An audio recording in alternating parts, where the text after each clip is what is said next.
ஆண்டவர் இந்த நாளில் உங்களை ஆசீர்வதிப்பாராக. இன்றைக்கி எங்கே பார்த்தாலும் எங்கே கூட்டம் அலைபோது பார்த்தீங்கன்னா, எங்கே அலை மோதுகிறதோ இல்லையோ ஆஸ்பத்திரியில் ஏகப்பட்ட கூட்டம். எத்தனை ஆஸ்பத்திரி திறந்தாலும் சரி பாருங்கள், பெருகிட்டே வருது. ஆமாம், எங்கே பார்த்தாலும் பல மாடி கட்டிடம் கொண்டதான மருத்துவமனைகள் பெருகிட்டே வருது. அந்த ஹார்ட் ஸ்பெஷலிஸ்ட்டு, அது ஸ்பெஷலிஸ்ட்டு, வியாதி பதில் பெருகிட்டே வருது. இங்கே மனிதர் இப்போ எங்கே ஓடுவாங்க பாருங்க, எங்கேயாவது போய் அவருடைய மனது என்ன அப்படின்னு எப்படியாவது சுகமாக வேண்டும். எதுக்கு ஆஸ்பத்திரி பெருகுது? ஒன்று வியாதியஸ்தர் பெருகுறாங்க, ரெண்டாவது அவங்க பார்த்த ஆஸ்பத்திரி டாக்டர் மூலமாக அவங்களுக்கு சுகம் இல்லை. அதனால் அங்கே போனால் சுகம் கிடைக்குமா, இங்கே போனால்.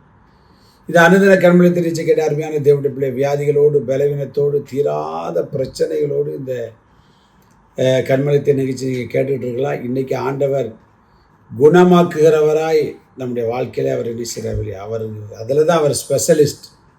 வாசிக்க கேட்பேன். மார்க் 6ஆம் அதிகாரம் 5ஆம் வசனத்தை பாருங்கள். அங்கே அவர் சில நோயாளிகளின் மேல் கைகளை வைத்து அவர்களை குணமாக்கினதே பாருங்க. அவர் சொந்த ஊரில் போய் என்ன செய்கிறார்? குணமாக்குகிறார். அப்போஸ்தலர் நடவடிக்கையில் பார்த்தீங்க அப்படின்னா, அங்கே பவுல் எழுதும்போது இயேசு இந்த உலகத்தில் வாழ்ந்தபோது என்ன செய்தார் அப்படிங்கிறது மிக தெளிவாக என்ன செய்கிறாப்புல எழுதுகிறதை பார்க்கிறோம். அவர் என்ன செய்தாராம்? நன்மை செய்கிறவராகவே அவர் என்ன செய்தார்? சுற்றி திரிந்தார். போகிற இடம் வார இடம் எல்லாம் பார்த்தீங்க அப்படின்னா அவர் நன்மை செய்து 14ஆம் அதிகாரம் 17ஆம் வசனம் அப்போஸ்தலர் நடவடிக்கைகளில் பார்த்தீங்கும்போது 14-17 அவர் நன்மை செய்து வந்து வானத்திலிருந்து மலைகளையும் செழிப்புள்ள காலங்களையும் நமக்கு தந்து, அவர் நன்மை செய்து வந்து செழிப்புள்ள நல்ல மழையை கொடுத்து செழிப்புள்ள காலங்களை தந்து ஆகாரத்தினாலும் பாருங்க, ஆகாரத்தினாலும் பாருங்க, ஆகாரத்தினாலும் சந்தோஷத்தினாலும் நம்முடைய இருதயங்களை நிரப்பி, நம்முடைய இருதயங்களை அவர் என்ன செய்கிறாரு? நிரப்பி இவ்விதமாய் அவர் தம்மை குறித்து சாட்சி விளங்க பண்ணாதிருந்தது இல்லை என்று வாசிக்கிறோம். அவர் என்ன செய்தாரு? தம்மை குறித்து சாட்சி எப்படி விளங்க பண்ணியிருக்கிறாரு அப்படின்னு பார்த்தீங்க அப்படின்னா, நன்மை செய்கிறார், நல்ல மழை செழிப்புள்ள காலங்களை தந்து நமக்கு வேண்டிய ஆகாரத்தை தந்து சந்தோஷத்தினால் நம்முடைய இருதயத்தை நிரப்பி அவர் யார் என்பதை, அதே போல் அவர் நன்மை செய்கிறதுனா சுகமாக்குகிறவர்.